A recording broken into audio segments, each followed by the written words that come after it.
Maharashtra superfast news चॅनलमध्ये आपले सहर्ष स्वागत आहे। खास सत्याची थार लेखणीची महाराष्ट्रातील ताज्या आणि वेगवान बातम्या पाहण्यासाठी आपल्या हक्काचे चॅनल शेअर करा, लाईक करा आणि सबस्क्राईब करा। धन्यवाद। श्रीवर्धन समुद्र किनाऱ्यावर अनधिकृत स्टॉल धारकांचे अतिक्रमण, नगर परिषद व वन विभागाकडून कारवाई नाही। श्रीवर्धन शहर हे पर्यटकांच्या पसंतीचे एक नंबरचे ठिकाण बनले आहे। त्यामुळे या ठिकाणी पर्यटकांचा ओघ खूप प्रमाणात वाढलेला पाहायला मिळतो।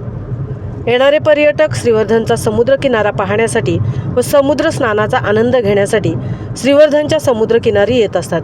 परंतु या ठिकाणी वाढलेल्या पर्यटकांच्या संख्येमुळे अनधिकृत स्टॉल टाकण्याचे प्रमाण खूप मोठ्या प्रमाणावर वाढले आहे। सर्व अनधिकृत स्टॉल्स हे वनविभागाच्या जागेवरती किंवा नगर परिषदेच्या रस्त्याच्या कडेला आहेत। अनधिकृत स्टॉल्समुळे या ठिकाणी पर्यटकांना जाण्या येण्यासाठी अडचण निर्माण होते, तर अनेक वेळेला वाहने देखील उभी करण्यासाठी जागा नसते। श्रीवर्धन येथील शासकीय विश्रामगृहाच्या बाजूला असलेल्या समुद्रकिनारी स्मशानभूमी आहे आणि या स्मशानभूमीचा बाहेरचा परिसर स्टॉलधारकांनी व्यापून टाकला आहे। तर फेस्टिवल बीचच्या साईडला रोज नवनवीन स्टॉल्स उभे करण्यात येत आहेत। या ठिकाणी नगर परिषदेने फलक लावून स्टॉल्स लावू नयेत अशा सूचना लावलेल्या असताना देखील स्टॉल्स धारकांकडून या ठिकाणी अनधिकृतपणे स्टॉल्स लावले जात आहेत। अनेक वेळा हे स्टॉल्स धारक जेवणाच्या मोठमोठ्या ऑर्डर्स घेऊन पर्यटकांना श्रीवर्धनच्या धूप प्रतिबंधक बंधाऱ्यावरती जेवायला वाढत असल्याचे देखील पाहायला मिळाले।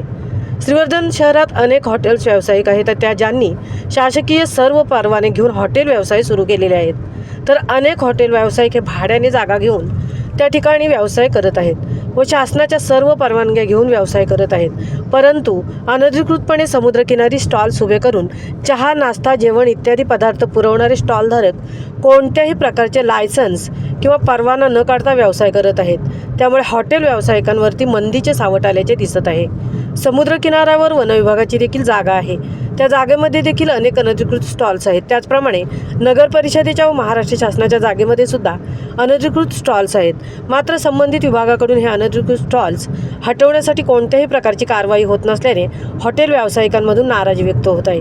खाद्यपदार्थांचे स्टॉल्स चालवणाऱ्यांकडे अन्न व औषध प्रशासनाचे देखील पाहणी करण्याची गरज आहे। तरी श्रीवर्धन व नगर परिषद व वन विभाग या अनधिकृत स्टॉल धारकांवरती कारवाई करणार का असा प्रश्न नागरिकांमधून उपस्थित केला जात आहे। महाराष्ट्र सुपरफास्टसाठी संतोष चौकर, तृप्ती भोईर, श्रीवर्धन।